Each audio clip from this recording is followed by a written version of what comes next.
वादळी पावसाचा तडाखा, वीज पडून 2 जनावरांचा मृत्यू.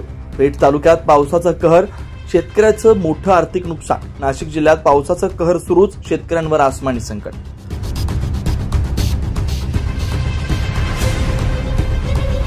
नाशिक जिल्ह्यात गेल्या 2 दिवसांपासून वादळी वाऱ्यासह मुसळधार पावसानं हजेरी लावली. पेठ तालुक्यातील निरगुडे गावात शुक्रवारी सायंकाळी विजेच्या कडकडाटासह जोरदार पाऊस झाला. या पावसात शेतकरी नामदेव देवजी थाळकर यांच्या एक बैल आणि गायीचा वीज पडून दुर्दैवी मृत्यू झाला. ही घटना सायंकाळी 6च्या सुमारास घडली.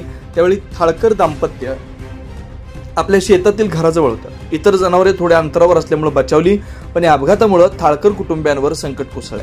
आधीच पावसामुळे अडचणीत असलेल्या शेतकऱ्यांसाठी ही आणखी एक मोठी झळ ठरली.